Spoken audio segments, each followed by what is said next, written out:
Assalamualaikum warahmatullahi wabarakatuh. Waalaikumsalam warahmatullahi wabarakatuh. Bismillahirrahmanirrahim. Alhamdulillahi rabbil alamin. Wassalatu wassalamu ala ashrafil anbiya'i wal mursalin, imamil muttaqin, sayyidil ghurril muhajjalin, Sayyidina wa maulana Muhammadin wa ala alihi wa ashabihil mujahidin at-tahirin, amma ba'du. Saudara-saudara kaum muslimin rahimakumullah. Kejadian dan keberadaan kita dalam kehidupan di dunia ini merupakan kejadian dan keberadaan yang terima jadi atau terima beres. Artinya, tidak seorang pun di antara kita yang dahulunya pernah mesen untuk punya potongan seperti yang sekarang ini, punya warna kulit seperti yang sekarang ini, punya bahasa seperti yang sekarang ini. Seluruhnya kita terima jadi. Oleh karena kita terima jadi, maka Allah tidak menilai manusia dari rupa dan potongannya, tidak juga dari harta bendanya. Bersabda Nabi kita, Innallaha la yanzuru ila suwarikum wa amwalikum, walakin yanzuru ila qulubikum wa a'malikum. Sesungguhnya Allah subhanahu wa ta'ala tidak melihat potonganmu, tidak melihat harta bendamu, tetapi yang dilihat dan dinilai oleh Allah subhanahu wa ta'ala tidak lain adalah hati dan amal perbuatanmu. Kenapa rupa yang elok, paras yang cantik tidak dijadikan penilaian utama oleh agama? Pertama, karena yang namanya cantik adalah relatif. Tergantung siapa yang memandang. Yang menurut saya cantik, menurut saudara belum tentu cantik. Dan yang menurut saudara cantik, menurut saya mungkin jelek, enggak ketulungan. Oleh karenanya, di kalangan para ahli cinta ada perbedaan pendapat. Sebenarnya cantik yang bikin orang jatuh cinta atau cinta yang menyebabkan orang jadi cantik. Dua-duanya bisa saja terjadi. Mungkin karena cantik orang lalu jatuh cinta. Mungkin sudah kadong cinta biar gempor cantik juga. Tapi yang jelas cantik adalah relatif. Yang kedua, cantik itu temporer. Berubah oleh pergeseran masa dan pertukaran waktu. Tidak ada orang makin ke ujung makin cantik. Sekarang dia sedang sweet 17-an. Umur 17-an, of course cantik bukan alang kepala. Seluruh yang ada dalam dirinya menjadi syair di kalangan para remaja. Rambutnya katanya ikal berderai. Pipinya bak pauh dilayang. Lalu janggutnya katanya macam lebah bergantung. Alisnya macam semut beriring. Kalau dia senyum orang pada lemes. Itu sekarang 2, 30, 40 tahun yang akan datang, kalau dia senyum mungkin orang lari semua. Cantik itu temporer. Dan yang ketiga, di atas langit masih ada langit lagi. Di atas yang kita anggap cantik, rupanya masih ada yang lebih cantik lagi. Oleh karena itu, penilaian inti dari agama bukan soal potongan, bukan soal harta benda, tapi hati dan amal perbuatan. Alangkah lebih idealnya lagi kalau hati yang baik dan perbuatan yang baik berada pada rupa yang elok juga. Inilah yang dinamakan kecantikan zahir dan batin. Dan ini yang dimiliki oleh Nabi Allah Yusuf alaihi salam yang akan kita bicarakan pada pertemuan kita kali ini. Pantas kalau pada saat kita berdiri di muka cermin, disunahkan kita membaca doa seperti yang diajarkan Nabi. Allahumma kama hassanta khalqi fahassin khuluqi. Ya Allah, sebagaimana telah engkau baguskan rupaku, baguskan juga kiranya akhlak dan budi pekertiku. Supaya kecantikan zahir diiringi dengan kecantikan batin. So apa gunanya zahir yang cantik kalau batinnya berbahaya? Itu yang orang bilang Apa guna katanya berkain batik kalau tidak dengan kebaya? Apa guna berparas cantik kalau melulu bawa bahaya? Saudara-saudara yang saya hormati, Nabi Yusuf alaihi salam diberikan oleh Allah ketampanan zahir dan batin. Artinya, zahirnya beliau memang tampan, batinnya pun memang beliau adalah baik. Dan inilah kebaikan yang berlipat ganda. Kadang-kadang ada orang yang tampangnya sederhana saja, tapi batinnya baik. Itu lebih baik ketimbang yang zahir dan penampilannya baik, tapi batinnya rusak. Maka kecantikan yang dianugerahkan Allah dalam kehidupan ini, sesungguhnya bukan untuk to show only. Bukan cuma untuk sekedar dipamerkan, jadi kebanggaan. Macam kontes ratu-ratuan yang manfaatnya hampir tidak ada. Kecantikan untuk disyukuri. Kecantikan untuk digunakan kepada hal-hal yang bermanfaat sesuai dengan perintah dari yang memberikan kecantikan itu. Saudara-saudara yang saya hormati, Nabi Yusuf alaihi salam seorang nabi yang oleh Allah diberikan kecantikan zahir dan juga kecantikan batin. Beliau adalah putra dari Nabi Yakub, dari Nabi Ishak, dan dari Nabi Ibrahim alaihi salam. Artinya, ayah beliau bernama Nabi Yakub, kakeknya adalah Nabi Ishak, dan datuknya adalah Nabi Ibrahim alaihi salam. Ia bersaudara sebanyak 11 orang. Dari 11 orang saudaranya ini, hanya satu yang seibu sebapa, yaitu Benyamin. Sedangkan yang lain adalah saudara dari lain ibu. Sejak kecil, Nabi Yusuf ini sudah memperlihatkan tanda-tanda bahwa di kelak kemudian hari dia akan tumbuh menjadi seorang besar. Sebab itu wajar kalau ayahnya memberikan perlakuan yang agak istimewa kepada Nabi Yusuf. Dan ini tentu memancing sifat iri dari saudara-saudaranya yang lain. Apalagi pada satu malam Nabi Yusuf di kala remaja itu pernah mimpi. Mimpi ini beliau ceritakan kepada ayahnya. Kata beliau, "Ya abati, inni ra'aitu ahada asyara kawkaba wasyamsa wal qamara ra'aituhum li sajidin." Jadi satu hari Nabi Yusuf cerita kepada ayahnya, "Ayah, saya mimpi." Mimpi apa Yusuf? "Saya melihat dalam tidur saya ada 11 bintang, lalu matahari dan bulan, saya lihat seluruhnya sujud kepada saya." Ayahnya mendengar mimpi ini, mengerti takwil. Lalu pesan kepada Nabi Yusuf, "Yusuf, mimpi ini jangan kau ceritakan kepada saudara-saudaramu. Mereka sudah punya pandangan yang tidak baik kepada dirimu. Kalau ini kau ceritakan, mungkin akan membahayakan bagi dirimu." Sebab rupanya saudara-saudaranya yang lain ini iri hati kepada Nabi Yusuf, yang mempunyai keistimewaan dan mendapat perhatian istimewa juga dari orang tuanya. Saudara, kita tahu ini sesuatu yang wajar dalam kehidupan.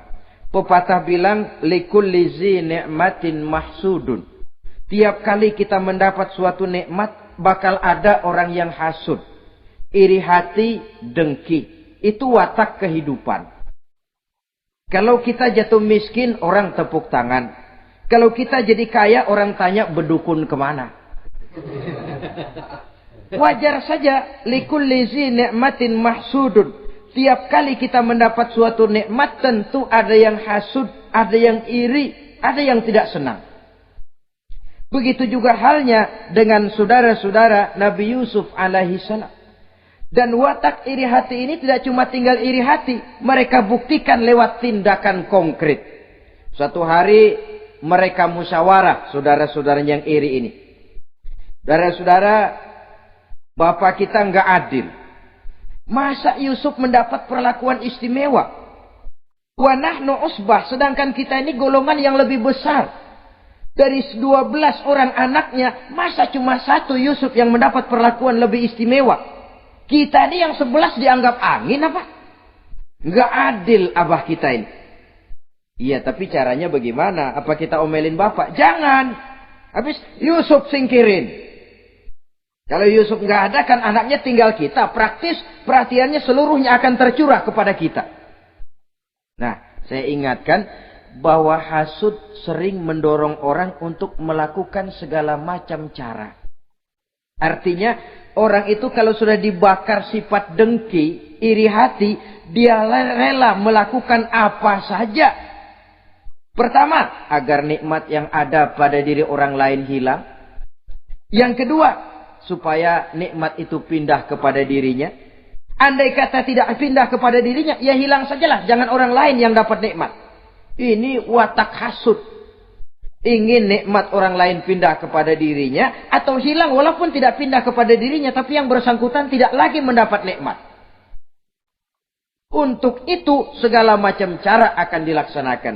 Ini dicontohkan dari usaha yang dilaksanakan oleh saudara-saudara Nabi Yusuf alaihissalam. Oke, setuju, kita singkirkan Yusuf. Tapi caranya bagaimana? Gampang. Bunuh saja. Kalau bunuh sih rasa-rasanya tidak sampai hati membunuh Yusuf. Lalu bagaimana? Kita kucilkan saja dia. Kita asingkan dari sini, kita buang jauh-jauh supaya dia tidak ada lagi kelihatan dalam pandangan Abah. Kalau dia sudah tidak ada dalam pandangan Abah, yang dilihat cuma kita dan seluruh kasih sayangnya akan tercurah kepada kita semua. Nah, setujulah kalau itu. Caranya nanti kita atur belakangan.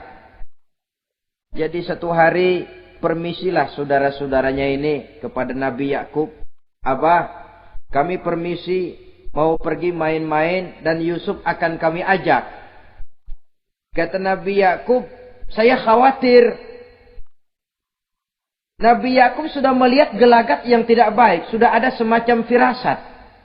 Saya khawatir kalau Yusuf kau bawa, nanti dia akan kena celaka atau dimakan oleh serigala, sedangkan kamu nanti akan lalai. Kata anak-anak yang lain, percaya dah Pak, saya akan jaga. Saya kan saudaranya, masa tega membiarkan Yusuf celaka atau dimakan serigala. Pokoknya aman, sip dah.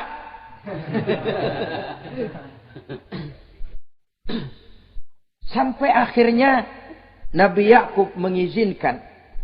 Pergilah 12 bersaudara ini pergi bermain-main. Mula-mula berkejar-kejaran, Yusuf ikut main kejar-kejaran. Lantas buka baju, Yusuf ikut buka baju. Sampai ketika tiba di tepian sebuah sumur tua, rencana yang sudah disepakati itu dilaksanakan. Nabi Yusuf diangkat beramai-ramai, digotong lalu dimasukkan, diceburkan ke dalam sumur mati itu. Kemudian baju Nabi Yusuf itu mereka basahi dengan darah kambing. Setelah itu mereka pun pulang menemui Nabi Yakub alaihi salam dengan rasa sedih yang dibikin-bikin. Ini penyakit hasud. Jadi kalau orang hasud kepada kita, begitu kita mendapat kesulitan, dia datang dengan air mata buaya. Belagak sedih, belagak ikut berduka cita, padahal sih hatinya sorak. Padahal batinnya girang bukan main. Pak, saya ikut berduka cita, Pak, saya ikut sedih. Padahal hatinya biar mampus loh. Ini yang dilakukan oleh saudara-saudara Nabi Yusuf. Mereka datang dengan air mata berurai, nangis, Abah. Ketika kami sedang main-main, Abah, kami lupa, kami tinggalkan Yusuf sendirian. Ketika kami balik, kami cuma mendapati bajunya sudah berlumur darah. Barangkali saudara kami Yusuf dimakan oleh serigala. Nabi Yakub tercenung. Ternyata firasatnya adalah benar. Baju Nabi Yusuf itu yang berlumur darah kambing, buatan saudara-saudaranya yang hasud tadi, diciumi dan dipeluk oleh Nabi Yakub. Kepedihan seorang ayah yang ditinggalkan oleh anak tercintanya. Saudara, adapun Nabi Yusuf alaihi salam tercebur di sumur mati itu. Sampai pada satu hari ada khalifah, ada kafilah niaga dari negeri Madian hendak menuju ke negeri Mesir, lewat di tempat itu. Ketika salah seorang mereka bernama Malik bin Dha'ar hendak mengambil air, timba diturunkan ke dalam sumur. Begitu diangkat, ini air kok berat amat. Makin diangkat, makin berat. Sampai di atas, bukan air, orang isinya. Ada orang di ember. Dia lihat rupanya sangat tampan, elok, cantik. Ini barangkali anak bangsawan ini. Parasnya begini cantik, begini tampan. Ini kalau dijual di Mesir nanti tentu harganya mahal nih. Order nih. Objek. Maka dibawalah Yusuf ini ke negeri Mesir.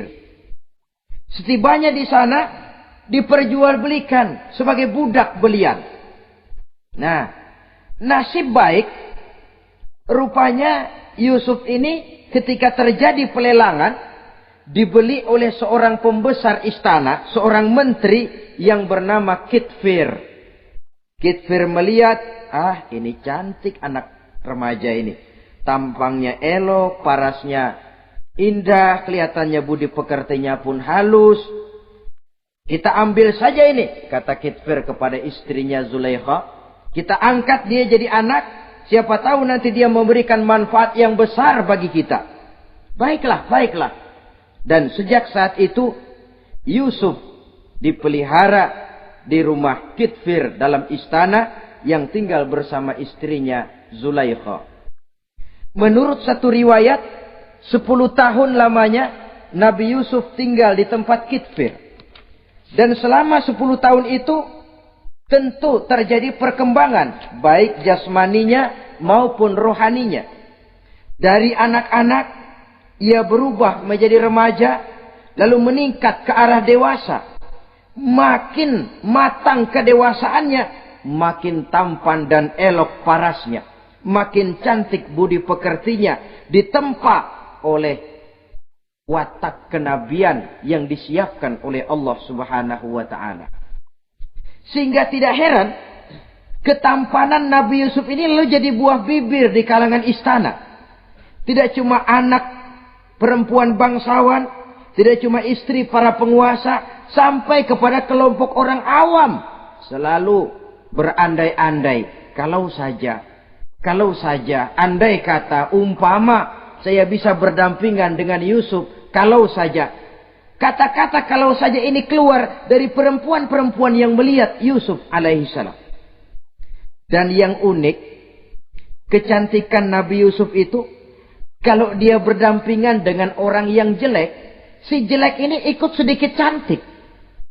Biasanya kan kalau ada orang ganteng duduk berdampingan sama orang jelek, yang ganteng makin kelihatan kegantengannya, yang jelek makin demek. Itu biasanya. Tapi kecantikan Nabi Yusuf ini tidak mengangkat orang lain. Nah, rupanya yang tertarik kepada ketampanan Nabi Yusuf ini tidak cuma perempuan-perempuan lain, juga termasuk Siti Zulaikha, istri daripada Kitfir, yang merupakan ibu angkatnya. Kalau pada mulanya Zulaikha merawat Nabi Yusuf sejak kecil dengan harapan nanti akan membawa manfaat. Setelah dilihatnya makin lama makin tampan, makin lama makin cantik, makin lama makin rupawan. Berubah rupanya rasa kasih sayang seorang ibu menjadi kasih sayang seorang perempuan kepada laki-laki. Dia merindukan saat-saat di mana dia bisa mencurahkan rasa hatinya itu kepada Nabi Yusuf alaihi salam. Hampir-hampir nyaris Zulaikha ini, kalau istilah anak muda barangkali, siang jadi kenangan, malam jadi impian. Kemanapun dia pergi, bayangan Yusuf juga yang selalu menggodanya. Selalu ditunggunya saat-saat yang mungkin untuk dia bisa menyampaikan hasrat hatinya kepada Nabi Yusuf alaihi salam. Dan saat itu pun datang. Satu hari Kitfir harus menghadiri persidangan negara. Rumah besarnya lenggang, para pembantu kebetulan tidak seorang pun ada di dalam. Inilah saat yang ditunggu-tunggu oleh Zulaikha. Keluarlah ia dari kamarnya dengan pakaian yang tipis sewarna dengan warna kulitnya, sehingga pakaian dalamnya nyaris tembus. Dengan langkah yang diatur sedemikian rupa, memancing rangsangan, ia datang menghampiri Yusuf alaihi salam. Lalu dengan suara lemas memelas, ia pun memanggil Yusuf. Ada apa tuanku? Sini yang. Kalau bahasa kita.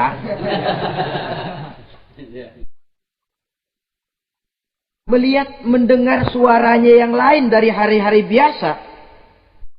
Apalagi melihat pakaian Zulaikha yang begitu tipis. Jantung Nabi Yusuf berdetak sangat cepat. Darah mengalir dengan cepat. Maklum, beliau juga manusia, laki-laki, normal terlepas dari kenabiannya.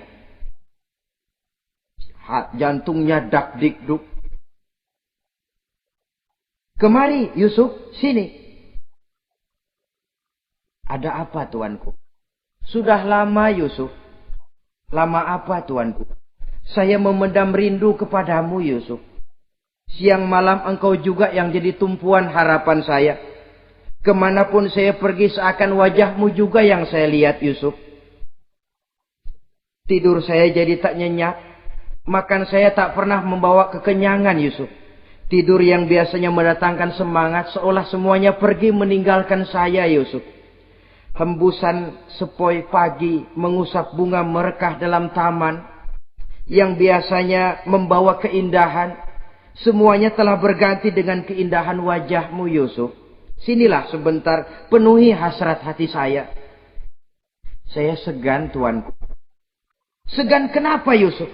Saya tidak mau mengkhianati tuan saya yang telah berbuat baik kepada saya. Apakah saya juga tidak pernah berbuat baik kepadamu? Benar, tuan juga berbuat baik kepada saya. Tapi pantang saya mengkhianati majikan saya. Yusuf, sekarang kesempatan yang baik. Kitfir, suami saya, sedang menghadiri persidangan penting di negara, di istana. Dan rasanya akan lama dia baru kembali. Sementara para pembantu kita tidak ada di sini. Saya malu tuanku, saya segan. Malu kepada siapa? Tidak ada yang tahu, tidak ada yang lihat. Allah. Saya takut, saya malu kepada Allah tuanku. Padahal kalau menurut ukuran hati, Quran menjelaskan walaqad hammat bihi wa hamma biha. Sebenarnya Zulaikha cinta kepada Yusuf, Yusuf pun senang kepada Zulaikha. Saat itu iblis sibuk bukan main memasang jerat, pasang besi berani biar pada nyetrum.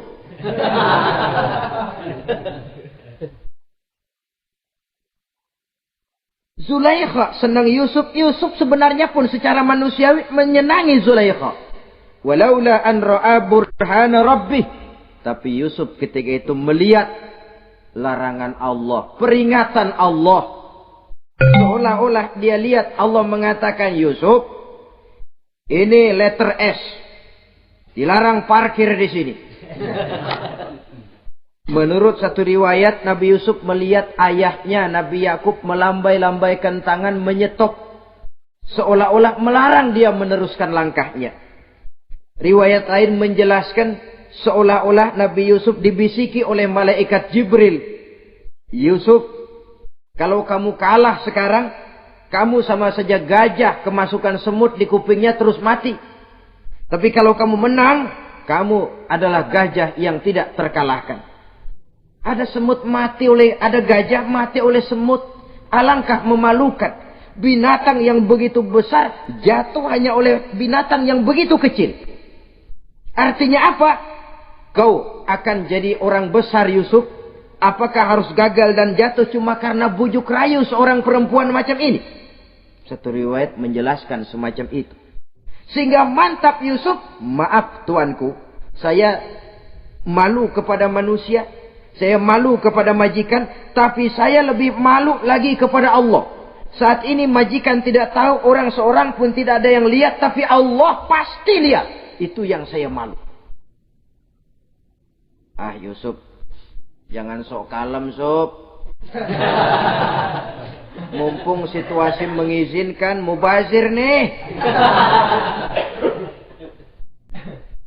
Zulaikha pun berangkat pergi ke tempat pembaringan, ke tempat tidur. Lalu dengan pose yang merangsang, aduhai, melambai-lambaikan tangannya, hai talak, Yusuf sini, Yusuf kemari. Nabi Yusuf dipelihara oleh Allah. Ketika Nabi Yusuf tetap menampakkan keengganannya, Zulaikha jadi berang. Ya namanya istri pembesar ditolak oleh anak muda yang menurut penilaian dia nggak ada apa-apanya. Lu kan kecemplung di sumur, gua pungutin.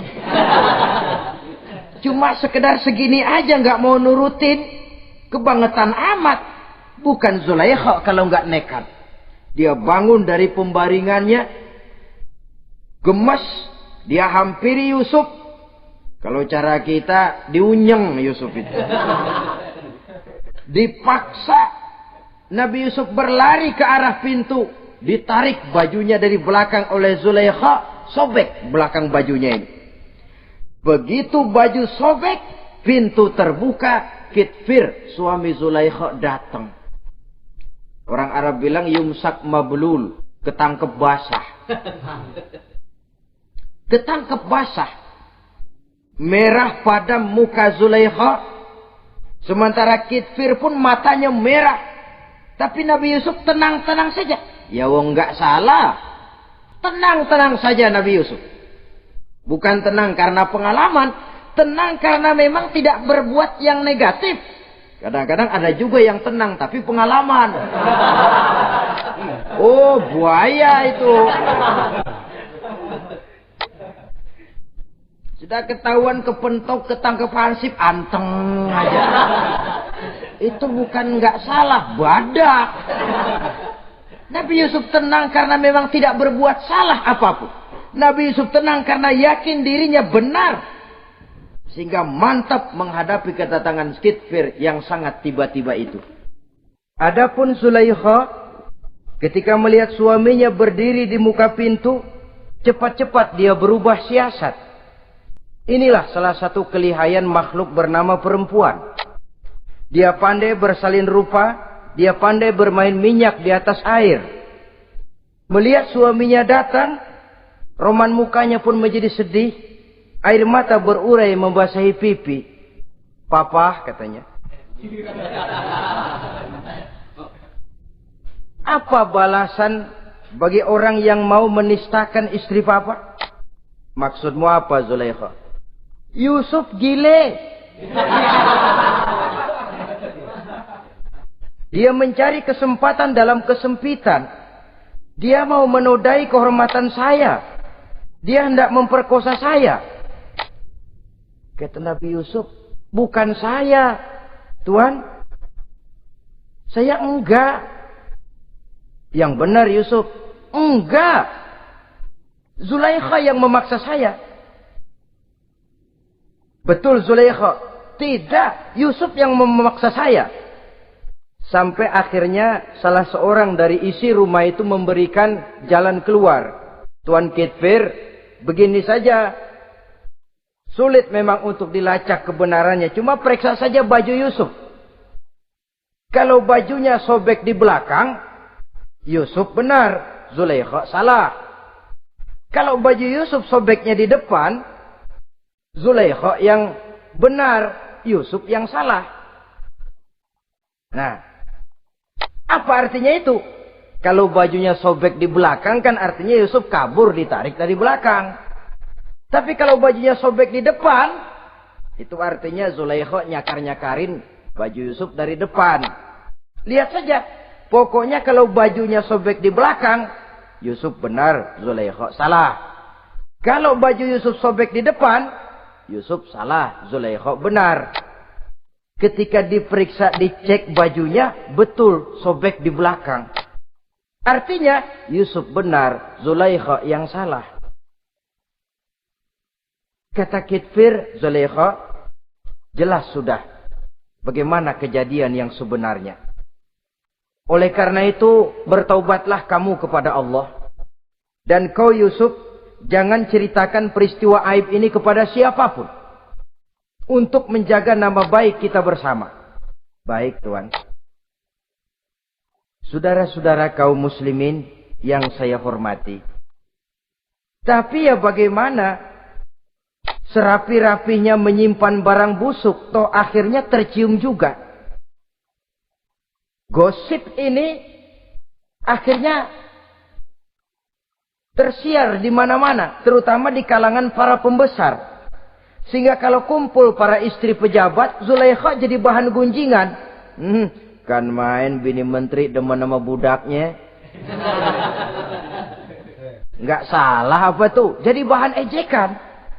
Ya sebab tentu ukuran mereka yang belum pernah ngelihat Yusuf, kalau duren ketemu duren dong. Masa duren ketemu ketimun ya bonyok. Artinya nggak seimbang. Masa istri bangsawan tergila-gila sama anak angkatnya, sama budak beliannya, nggak masuk rasio itu. Zulaikha dengar berita macam itu. Sampai dalam hatinya, pantas saja kamu ngenyek saya, kamu meremehkan saya, karena kamu belum pernah lihat potongan Yusuf bagaimana. Akhirnya, dalam hati Siti Zulaikha ini timbul semacam dendam. Suatu saat, gua kerjain loh. Caranya gimana?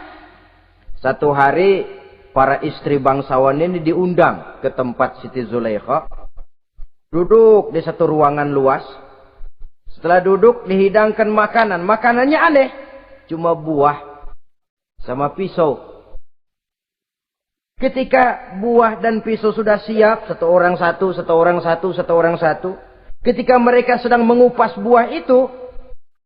Zulaikha berkata kepada Nabi Yusuf. Yusuf, kau jalan. Dari sini ke sana. Melintas. Kayak peragawati gitu. Untuk apa Tuhan? Pokoknya jalan aja dah. Nabi Yusuf jalan. Sejak beliau melangkah ke ruangan itu, semua mata perempuan-perempuan bangsawan yang lagi ngupas buah, semuanya tertuju kepada Yusuf. Ada yang matanya emang buluk, makin buluk. Ada yang ngeliatin campur mulutnya menganga. Apa kata mereka? Falamma ra'ainahu akbarnahu wa qatta'na aydiyahunna wa qulna hasya lillah ma hadza bashar in hadza illa malakun karim. Falamma ra'ainahu, ketika perempuan-perempuan itu melihat Yusuf, akbarnahu, mereka agungkan Yusuf. Wa qulna hasya lillah, mereka bilang, ini sih bukan orang nih. Ini malaikat nih. Bukan orang. Nah, orang segini cakepnya. Artinya belum pernah mereka lihat paras yang secantik dan setampan itu. Akibatnya apa? Nggak berasa mau motong buah keiris tangan. Rata-rata perempuan yang ada di situ tangannya pada luka. Kenapa? Mau motong buah, mata kemana, mulut kemana. Tangan kepotong. Melihat itu semua, Zulaikha puas. Nah, kamu baru melihat sekejap. Bagaimana saya yang siang malam melihat Yusuf? Bagaimana saya yang tiap saat hidup bersamanya? Bagaimana saya nggak merindukan dia? Ente yang baru pernah melihat sekelebatan udah motong tangan. Saya yang tiap hari sama-sama dia nggak celeng juga udah pantas. Saudara-saudara kaum muslimin yang saya hormati. Akhirnya untuk menjaga nama baik keseluruhannya, Nabi Yusuf pun mengalah. Karena berita ini sudah tersiar, Yusuf dipojokkan, tidak cuma sekedar dipojokkan, beliau dimasukkan ke dalam penjara. Tapi apa kata beliau? Rabbi sijnu ahabbu ilayya mimma yad'unani ilai. Ya Allah, kalau memang karena resiko penolakan saya terhadap ajakan Zulaikha menyebabkan saya harus masuk penjara, penjara lebih saya sukai, penjara lebih saya cintai ketimbang ikut kemauan Zulaikha. Saudara-saudara, kadang-kadang kita berpikir, kalau kesempatan itu datang kepada kita, mampukah kita menjatuhkan pilihan seperti pilihan Nabi Yusuf ini? Lebih baik penjara ketimbang mengikuti bujuk rayu perempuan untuk melakukan perbuatan yang menyeleweng ini. Ini yang dipilih oleh Nabi Yusuf. Tegar. Kalau memang sebagai resikonya saya harus masuk penjara, penjara lebih saya cintai, penjara lebih saya suka daripada mengikuti bujukan Zulaikha. Teguh karena suatu prinsip. Bukankah dalam perjuangan menegakkan akidah, kadang kita mendapat piala, tapi tak jarang kita berhadapan dengan penjara. Kadang kita disanjung, kadang kita dicaci. Itu romantika perjalanan dari yang namanya perjuangan. Tapi pilihan harus ada. Ketimbang ikut bujuk rayu perempuan yang mengajak melakukan perbuatan serong, penjara lebih saya cintai. Sudah pada saat hendak diajak tidak ada yang melihat, beliau menolak. Akibat penolakannya pun masuk penjara, tapi penjara lebih menyenangkan hatinya. Ketimbang hidup merdeka, tapi jiwa terpenjara. Inilah Nabi Yusuf barangkali. Biar badan masuk penjara, asal jiwa merdeka. Kita sekarang sebaliknya. Jiwa terpenjara tidak jadi soal, asal badan merdeka. Maka jiwa kita sering dijajah. Entah dijajah harta, entah dijajah pangkat dan jabatan, entah dijajah iblis. Jiwa kita yang terpenjara, sementara badan kita merdeka. Nabi Yusuf tidak. Biarlah badan di penjara, asal jiwa merdeka untuk menegakkan sesuatu yang hak. Saudara-saudara yang saya hormati, adapun di dalam penjara itu, Nabi Yusuf satu sel dengan 2 orang bekas pelayan istana yang dituduh menaruh racun ke dalam hidangan yang hendak disajikan kepada raja. Yang satu tukang ngatur minuman, yang satu tukang ngatur makanan untuk raja. Siapa yang naruh racun nggak jelas, tapi dua-duanya ditahan. Sampai satu malam, teman satu sel ini dua-duanya ngobrol kepada Nabi Yusuf. Yusuf, kami ini dipenjara karena dituduh menaruh racun ke dalam hidangan yang dihidangkan kepada baginda raja. Siapa yang salah, kami sendiri tidak tahu. Saya enggak ngerasa naruh racun, kata yang tukang ngatur minum. Saya juga enggak, kata yang tukang ngatur makan. Sampai satu malam, mimpi. Mimpi itu diceritakan kepada Nabi Yusuf. Kata yang tukang ngatur minuman, Yusuf, saya mimpi. Saya memeras anggur. Lalu menghidangkannya kepada baginda raja. Apa arti mimpi saya? Kata yang tukang hidangin makanan, kalau saya Yusuf, saya ngimpi menjunjung roti di atas kepala saya, itu roti dipatokin burung. Apa arti mimpi saya? Saudara-saudara, Nabi Yusuf tersenyum. Adapun kamu yang mimpi memerah anggur, kamu akan keluar dari penjara bebas dan akan kerja lagi di istana. Adapun kamu yang mimpi menjunjung roti dipatokin burung, kamu akan dihukum mati, disalib, dan kepalamu akan dipatokin oleh burung. Ini tukang roti ngotot, bisa aja lu ah. Ya lempengan apa ramalannya? Ya bukan soal bisa nggak bisa, lihat aja kenyataannya. Cuma kepada kamu yang tukang ngatur minuman, saya pesan, kalau nanti kamu bebas kembali di istana raja, tolong ceritakan ihwal saya kepada baginda raja ini. Saya mendekam di penjara ini tanpa berbuat salah apapun. Baik, insya Allah Yusuf. Dan ketika persidangan memutuskan, seperti tepat yang diramalkan Nabi Yusuf. Si tukang menghidangkan makanan dihukum mati, si tukang menghidangkan minuman kembali kerja di istana. Tapi begitu kerja, dia lupa sama pesan Nabi Yusuf. Itu biasanya watak orang memang begitu. Kalau dalam keadaan kepepet, macam-macam janjinya. Begitu keadaannya longgar, lupa sama janjinya. Sehingga ada pepatah katanya, nolongin anjing kejepit. Waktu kejepit, kaing-kaing minta ditolongin. Begitu udah rapi ditolongin, yang nulungin bisa digigit. Saudara hadirin yang saya hormati, sampai bertahun-tahun Nabi Yusuf mendekam dalam penjara. Tapi itulah yang menambah kedewasaannya. Maka orang beriman ya, yang mantap nilai imannya, tempat tidak jadi soal. Kadang-kadang dia merasakan penjara lebih indah dari alam terbuka. Banyak orang-orang beriman yang justru di penjara menghasilkan karya-karya besar. Kita tahu misalnya almarhum Hamka justru di penjara bisa menyelesaikan tafsir Al-Azharnya. Salah satu karya besar pujangga terkemuka ini. Macam Hasan Al-Banna, Abdul Qadir Audah, dan banyak lagi tokoh-tokoh Ikhwanul Muslimin merasakan justru penjara itu bagaikan sorga. Kenapa? Mereka yakin di penjara untuk sesuatu yang benar. Maka tempat tidak pernah jadi masalah. Kalau jiwa merdeka puluhan tahun mendekam di penjara, tidak akan merupakan satu rasa yang lama. Kenapa? Jiwa tidak bisa dibatasi oleh ruangan 2x3 meter. Jiwa yang merdeka tidak bisa dibatasi dengan teralis besi.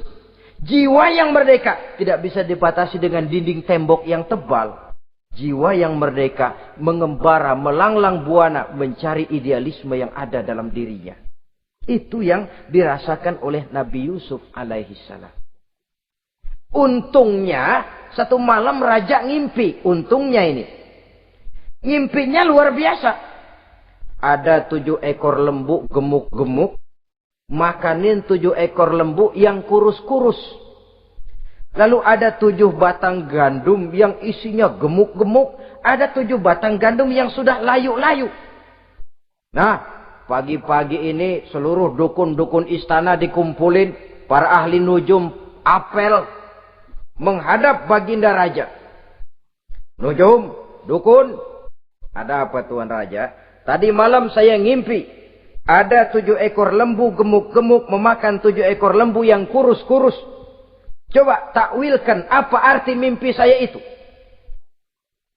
Dukun kata, baru tumben nih. Ku dengar mimpi begini. Kata Nujum ditanya Nujum godek. Ah, Tuan Raja itu mah kembang tidur aja kali ah. Tidak seorang pun yang mampu mentakwilkan arti mimpi baginda. Sampai tukang minuman dengar lapor. Tuan Raja, ada apa, Mas? Saya waktu di penjara, ada seorang anak muda namanya Yusuf. Dia mentakwilkan mimpi saya dan pas seperti takwilnya. Ah, panggil Yusuf. Dipanggil Yusuf. Kain pintu penjara, masuk tukang anggur, tukang minuman ini. Yusuf, ente, iya. Kemana aja? Itu dia Yusuf, kelupaan. Iya, kalau kelupaan sehari 2 hari barangkali bisa ditolerir. Kelupaan bisa tahunan.